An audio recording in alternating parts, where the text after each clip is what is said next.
Da panela, a farinha não se acabou. E da botija, o azeite não faltou, segundo a palavra do Senhor, por intermédio de Elias. Você pode dizer glória a Deus por isso? Glória a Deus. Aleluia. Aleluia. Você crê na provisão sobrenatural de Deus? Aleluia. Ou você acredita apenas no dinheiro que você recebe por mês? Como é? O natural, amados, nós temos aprendido aqui e falado repetidas vezes. O natural todos nós podemos fazer. Mas o que é além de nós, o que é além do humano, só Deus pode fazer. Esse é o sobrenatural. O agir de Deus se manifesta na terra através do sobrenatural. Por isso nós precisamos buscar águas mais profundas em Deus. Deus é a nossa provisão. Nós nos relacionamos com Ele e os milagres e os sinais precisam nos acompanhar. Esses sinais hão de acompanhar aqueles que creem. Vamos ler na Nova Versão Internacional, Gálatas 5, 24 e 25. Gálatas 5, 24 e 25, na Nova Versão Internacional, diz assim: os que pertencem a Cristo Jesus crucificaram a carne com as suas paixões e os seus desejos. Se vivemos pelo Espírito, andemos também pelo Espírito. Essa é a condição para estarmos vivendo no sobrenatural, para vermos a provisão do Senhor. Se nós pertencemos a Cristo Jesus, nós já temos crucificado a nossa carne, e a Bíblia é muito clara, com as paixões e os seus desejos. Se vivemos pelo Espírito, andemos também no Espírito. O que é andar no Espírito, amado? Se não uma vida santificada ao Senhor. É isso que é andar no Espírito. Não tem mistério nisso. O desafio é você viver isso. Eu viver isso. Mas para eu viver isso e para você viver isso, nós temos que buscar o quê? O caminho para andar no Espírito, o caminho de santidade. O caminho de santidade começa no seu quarto. A gente já falou isso 1 milhão de vezes aqui. Mas o Senhor precisa liberar o nosso ouvido espiritual. Nós precisamos da palavra rema nessa hora. Eu oro ao Senhor que Ele libere a palavra rema. O que é a palavra rema? É a palavra revelada a nós. É a palavra que nos move à atitude. É isso. Como que nós vamos acessar o sobrenatural se nós não andarmos no Espírito, não tivermos um relacionamento de intimidade com Deus? Elias tinha. Por isso ele sabia a hora certa de liberar aquela palavra. Uma vida de fé exige de nós o quê? Obediência ao Senhor. E aos princípios, a gente fala isso quase toda semana aqui. Se você vive em novidade de vida, então os céus estão abertos sobre sua vida. Se eu vivo em novidade de vida, os céus precisam estar abertos sobre a minha vida. E nós precisamos entender que Deus não é o gênio da lâmpada. De novo a gente fala isso. Deus não tem que nos atender. Ele nos atende por amor. Ele nos atende pela vontade dele sendo estabelecida na terra, na nossa vida. E ele nos atende porque ele corresponde aos princípios quando nós estamos o quê? Em obediência. Se você crê nisso, repita após mim. No tempo difícil, o céu estará aberto para mim. Amém? Você crê? Glória a Deus. No tempo difícil, o céu estará aberto para mim. Mas para isso eu preciso aprender o caminho do céu. Eu nem vou perceber céus abertos se eu ficar só com a minha mente da terra. Uma vida andando no Espírito é uma vida dependente de Deus. E Ele é capaz, o Senhor, de suprir as nossas necessidades. Nem sempre como a gente quer. Nem sempre como a gente quer. Mas Ele supre de acordo com a vontade soberana dEle. Amados, a fé, nós sabemos que ela traz à existência aquilo que nós não vemos. Precisamos crer para ver. Não ver para crer, mas precisamos crer para ver.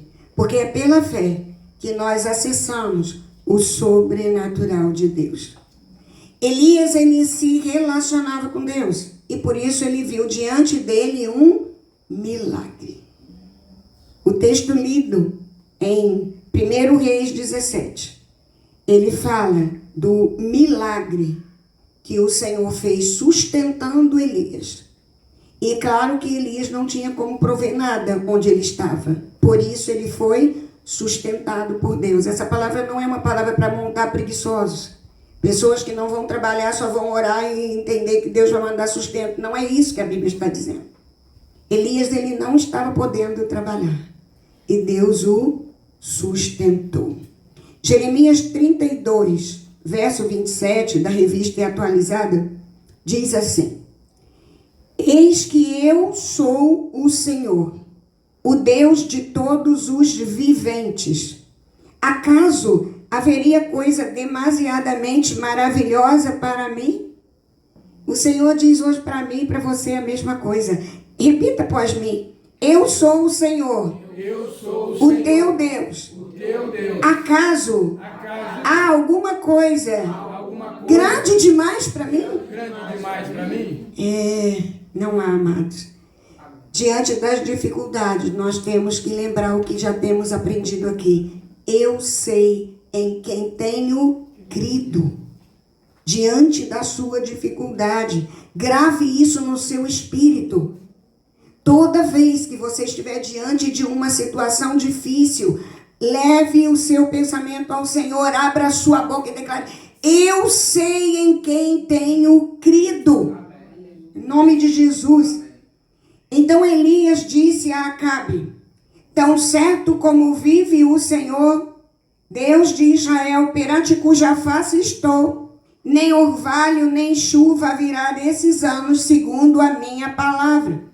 Quando a gente continua lendo o texto, a partir do capítulo 18, a gente tem uma referência lá de 3 anos e meio. Não há fechado isso, porque no capítulo 17, Elias fala muitos dias, nestes dias. Mas no capítulo 18, se vocês lerem em casa com calma, vocês vão encontrar em algum momento essa palavra de 3 anos e meio. Amados, a palavra de Deus nos diz que quando nós abrimos a boca, nós temos o poder de morte e vida através da palavra. Elias, ele liberou a palavra viva que estava dentro dele, pela intimidade que ele tem ou tinha com o Senhor. Quais são os comandos que têm saído da minha boca e da sua boca? Estou desanimado? Minha mente está travada? Minha família não tem jeito? Esse processo está perdido? Essa doença eu já tentei, não consigo me livrar dela? Eu não sei o que tem saído da sua boca. Da boca de Elias saiu um comando de Deus. Comece a pensar diante de cada comando difícil que você já liberou na sua vida. Eu sei em quem tenho crido. Então Elias, o tesbita dos moradores de Gileade, disse a Acabe: tão certo como vive o Senhor Deus, já passe perante a face estou, nem orvalho nem chuva virá nesses anos, segundo a minha palavra. A mesma palavra que registra isso, lá em Tiago, fala algo importante para mim e para você. Na Nova Versão Internacional, que está mais clara, Tiago 5, 17 a 18, diz assim, na Nova Versão Internacional: Elias era humano como nós. Olha só, presta atenção. Elias era humano como nós. Ele orou como? Fervorosamente. Ele não fez uma oraçãozinha só e deixou para lá. Ele orou fervorosamente para que não chovesse. E não choveu sobre a terra durante 3 anos e meio. Aqui também fala dos 3 anos e meio. Lá em 1 Reis não cita, mas no 18 cita e aqui também. Orou outra vez, e o céu enviou chuva, e a terra produziu seus frutos. Elias foi usado por Deus para fazer o mundo natural mudar por um período de 3 anos e meio. E a Bíblia diz que ele era humano como nós. Isso diz alguma coisa para você? Qual é a diferença minha para Elias, sua para Elias? É o tempo de busca, é o tamanho da intimidade, é o acesso ao sobrenatural, que quando nós não buscamos, nós não temos. É essa a diferença. Elias era humano como nós. Vamos lembrar, pelo menos eu anotei aqui 3 aspectos que mostram como ele era humano. Porque esse Elias que orou fervorosamente, que fez e aconteceu, né, pelo Senhor, usado pelo Senhor, a Bíblia diz em 1 Reis 19, verso 3, que ele temeu a Jezabel. Bastou um recado que ele recebeu dela. O coração humano de Elias ficou com medo. Olha, Elias era esse homem que desafiava até o rei. Mas ele, como homem, ele teve medo. A Bíblia diz em 1 Reis 19, 4, que ele teve desânimo, chegando a pedir a morte. Elias era homem como nós. A Bíblia diz que ele se sentiu sozinho. Morreram todos e fiquei eu só. 1 Reis 10, 10 diz isso. Elias era homem como nós. E aí a gente vai entendendo com muita clareza que o poder não estava em Elias, o poder estava em Deus. Mas liberado por Elias quando ele se dobrava diante de Deus, quando ele estava perante a face de Deus. Aí ele recebia de Deus autoridade para falar, liberar a palavra e acontecer. A intimidade com Deus exige de nós o quê? Vida de oração. Tão certo como vive o Senhor, Deus de Israel, perante cuja face estou. Elias orou fervorosamente para que não chovesse e não choveu. E depois ele orou de novo, falando, Senhor, pode chover. Libera a chuva. E a chuva foi liberada. Você está perante a face do Senhor? Como é que está a sua vida de oração? Como está a sua intimidade com o Senhor? O que falta para nós ousarmos mais em Deus? O que falta?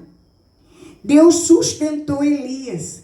A Bíblia diz que os corvos lhe traziam pela manhã pão e carne, como também pão e carne ao anoitecer, e bebia do rio, da torrente. Ele foi sustentado. Imagine, é difícil a gente humanamente falando, conceber. Um pássaro levava pão e carne. Elias não tinha fogão, Elias não tinha recurso. Isso chegava pronto para ele. Como? Sobrenatural de Deus.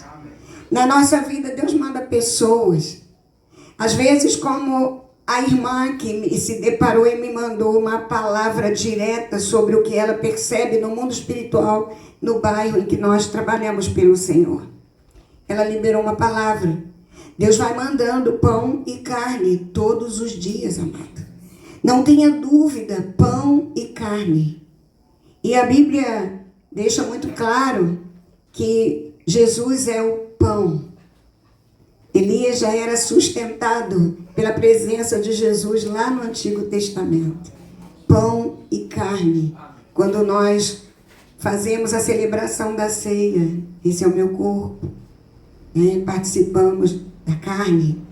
O Senhor manda te dizer, quando você não pode fazer, Ele pode. Lembra disso, gere fé no seu coração, em nome de Jesus.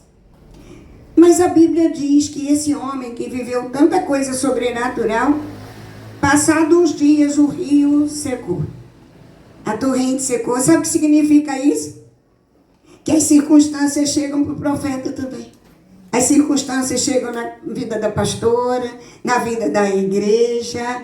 A diferença é que Elias, diante da circunstância, ele foi o quê? Sustentado por Deus na circunstância. A circunstância adversa pode chegar para mim e para você. Mas nós iremos o quê? Manter uma vida com Deus e sermos o quê? Sustentado por Deus. nas circunstâncias adversas. Elias foi então para Sarepta. Ele não desobedecia, ele nem estava também em condição dele. E lá ele encontra, como Deus havia dito, uma viúva. Ele pede água e depois ele pede pão.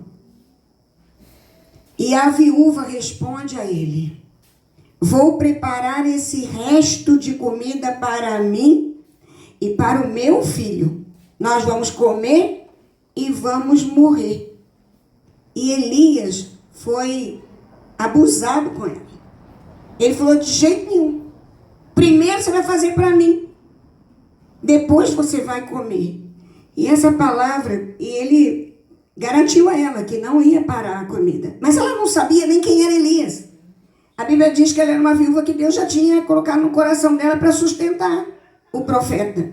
Mas ela não conhecia Elias. Elias era um homem que tinha acabado de chegar em Sarepta. Imagine o desafio dessa mulher. Tem que ter muita fé para estar no lugar dessa mulher. Não tinha nada, a água acabando, a comida acabando, ela só tinha um pouco, e ela deixou claro que ela ia fazer para ela e para o filho dela, e na cabeça dela não tinha mais fé.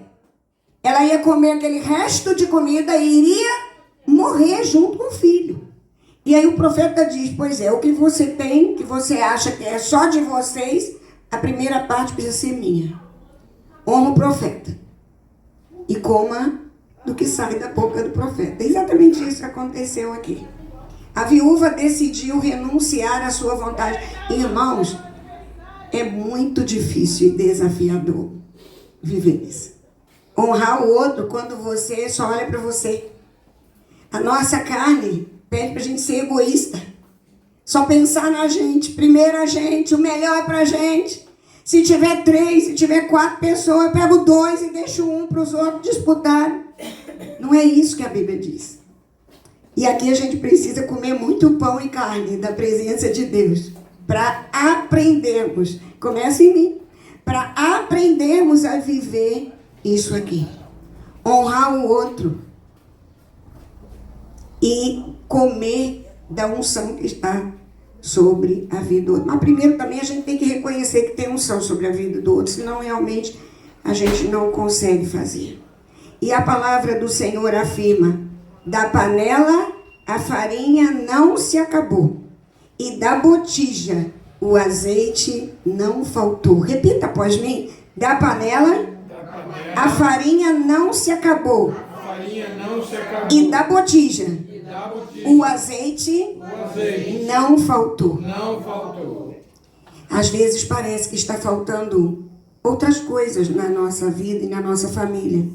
Às vezes não falta comida. Comida tem. Falta ânimo. Falta saúde. Falta atitude. Falta santidade. O que falta na sua casa? Comece a pensar agora. O que falta na sua casa? Harmonia? Qual é o ambiente que você tem vivido na sua casa? O ambiente da minha casa, irmãos, depende da presença de Deus na minha vida e na vida do diácono João Luiz. Só nós 2 moramos aqui. Se o diácono João Luiz decidir não me respeitar, ou eu decidir não respeitá-lo, o ambiente da minha casa vai quebrar. Qual é o ambiente que tem sido na sua casa?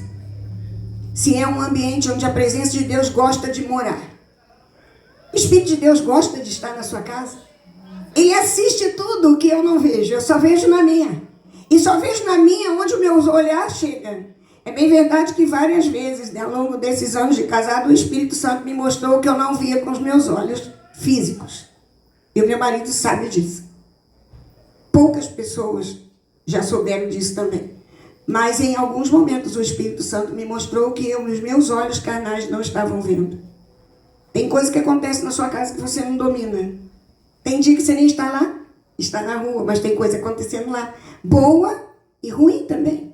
E a pergunta que não quer calar, que nem está aqui no meu esboço, é: o Espírito Santo tem prazer em estar na sua casa? Porque se tem alguma coisa que te faz responder que não, essa coisa precisa mudar hoje em nome de Jesus. Porque se o Espírito Santo não tem prazer de estar na minha casa, eu estou em maus lençóis. Eu estou na falta. e nós precisamos acertar. O que parece que está no final da sua panela, no final da botija, parece que está acabando. Lembre, quando você não pode fazer, Deus pode. Deus pode mudar a realidade na nossa vida. Feche seus olhos. O Senhor me deu 2 direções de apelo, mas o Espírito de Deus me incomoda, eu vou acrescentar uma terceira aqui. Feche seus olhos. Você que precisa de multiplicação de recursos sobrenatural em alguma área da sua vida. Alguma área da sua vida que precisa de multiplicar alguma coisa. Está faltando nessa área. Veja se é na alma. A alma é sentimento. Tem gente que é tão carente que não adianta. A gente não consegue suprir. Está sempre reclamando. Está faltando, está faltando, está faltando. Chega! Em nome de Jesus. O nosso Deus é Deus de abundância. Ele é o nosso pastor. Nada nos falta.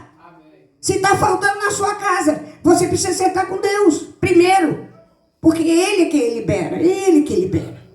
Então, se precisa de multiplicação de algum recurso sobrenatural em alguma área da sua vida, comece a colocar agora diante de Deus em oração. A segunda direção do apelo, você que precisa se comprometer com Deus por uma vida mais intensa de oração. Elias orava fervorosamente. Você que precisa orar mais, você sabe como está a sua vida. Ninguém precisa te dizer, você sabe. Acabou o tempo, amados, de fazer oração só para comer e dormir. Acabou, esse tempo não cabe mais. Essa hora já acabou. Faz parte de uma história passada, eclesiástica, religiosa que você viveu. Hoje é novidade de vida, hoje é um outro tempo. Precisa ter uma vida mais intensa de oração. E você que precisa apresentar a sua família a Deus. Essa foi a parte que eu acrescentei agora, que o Espírito falou no meu coração.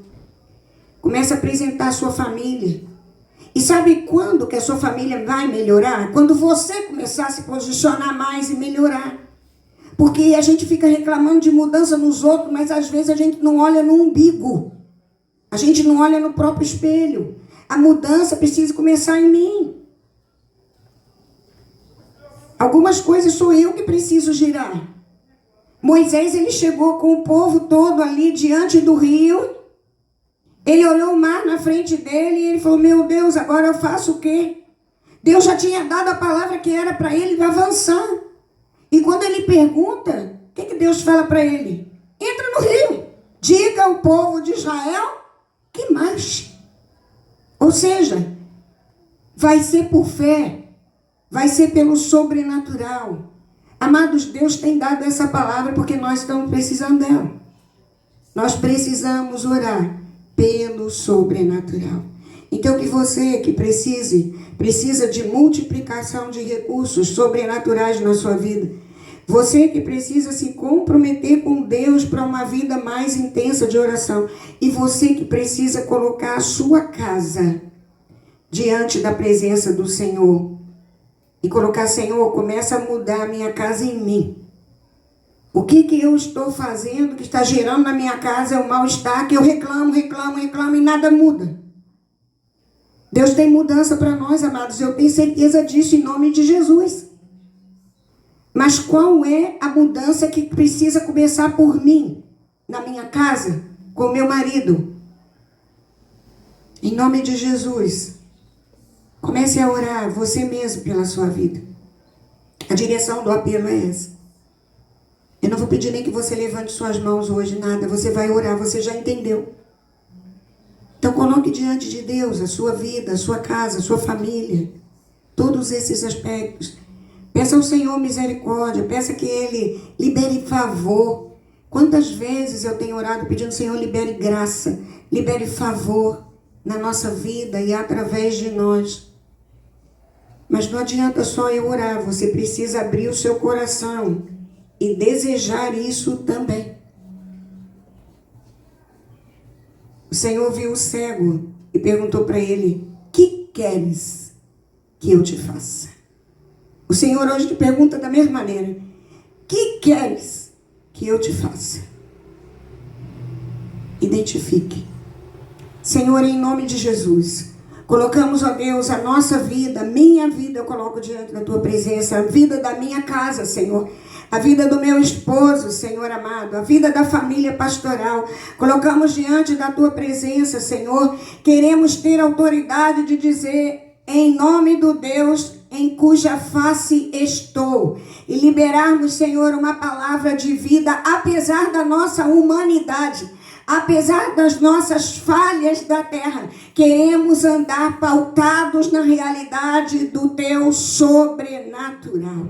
Tem misericórdia de nós, a começar da família pastoral desta casa. Senhor, em nome de Jesus, abençoa os meus irmãos e irmãs que estão aqui. Senhor, em nome de Jesus, sela, Senhor amado, as orações que eles estão fazendo agora no seu espírito, Pai. Em nome de Jesus, que haja, Senhor amado, uma palavra rema, Senhor, sendo, ó Deus amado, soprada sobre eles, alcançando o espírito de cada um, Senhor, e que em nome de Jesus, onde está morto, receba vida, onde cheira mal, receba a santidade do Senhor, para que haja limpeza, Senhor, e que em nome de Jesus possamos andar em novidade de vida diante do teu Espírito, andando em Espírito, andando no Espírito. Senhor, ensina-nos isso em nome de Jesus. Profetizamos, Senhor, uma semana de mudança nessas áreas. Profetizamos, Senhor amado, um ambiente na nossa casa que o Espírito Santo tem prazer de estar e tem prazer de se mover. Fecha a nossa boca quando é necessário, Senhor. Ah, Deus, sacia, Senhor amado, a nossa alma. Trata com a nossa carência, Senhor amado, para que não possamos, ó Deus, ficar pedindo em excesso dos outros aquilo que eles não têm para dar. Que a nossa carência seja curada. Nossa carência não tem que ser suprida. Nossa carência tem que ser curada, porque isso é doença. Em nome de Jesus, muda, Senhor, a nossa sorte. Te pedimos isso, Senhor, em nome de Jesus. Que haja, Senhor, um divisor de águas. Que esta palavra, Senhor, penetre no nosso coração. A tua palavra, que é viva, que é eficaz, como espada dos dois gumes, ela penetre, Senhor, dividindo alma e espírito, juntas e medulas. Que ela alcance o nosso interior e produza mudança. Queremos ouvir testemunhos de mudança, testemunhos de vida. Já estamos há quase 2 anos, Senhor, neste lugar, atendendo o teu eis-me aqui, o teu pedido, o teu chamado. Queremos ter cultos de testemunhos para contar. Senhor, e em nome de Jesus, não queremos ser envergonhados. Então que comece agora, em nome de Jesus, um movimento do sobrenatural na nossa vida. Que haja temor e tremor em nós. Que haja, Senhor, uma responsabilidade espiritual, como o teu Espírito falou na semana passada aqui. Responsabilidade espiritual. Clamamos por isso, Senhor. Nos alegramos contigo, porque tu és o Deus supridor. Tu és o Deus que nos sustenta. O nosso sustento não vem da terra, ele vem do céu. Em nome de Jesus, Senhor, nós profetizamos isso. O nosso sustento vem do céu. Louvamos o teu nome por isso, te engrandecemos por isso, te bendizemos por isso. Somos gratos pela tua fidelidade em cuidar de nós. Exaltamos e glorificamos o teu nome. Dá-nos uma semana linda, abençoada, uma semana cheia de paz, cheia da tua presença, Senhor. Prospera esta semana na nossa vida, Senhor, em nome de Jesus. E, Senhor, que bata em retirada todo inimigo de Deus, todo inimigo que tenta arrancar a palavra. Nós declaramos, Senhor amado, fora de força, fora de nós, longe de nós, em nome de Jesus. Repreendemos e expulsamos todo espírito de retaliação em nome de Jesus. Repreendemos e expulsamos todo contra-ataque das trevas em nome de Jesus. Declaramos para as testemunhas físicas e espirituais que maior é o que está em nós do que o que está no mundo. Aleluia! Obrigada, Senhor, pela cobertura do teu sangue. Guarda, Senhor, a nossa saúde. Guarda a nossa vida. Guarda a nossa casa. Guarda os nossos bens. Guarda, Senhor amado, o nosso emprego. E que nós possamos ter, Senhor, testemunhos para contar dos teus feitos, em nome de Jesus. Amém. Que o amor de Deus, Pai, a graça maravilhosa de Jesus, a comunhão, a consolação do Espírito Santo de Deus, seja conosco aqui. Seja com os nossos familiares de perto e de longe. Seja com o Israel de Deus espalhado pela face da terra, hoje e sempre. Amém. Glória a Deus.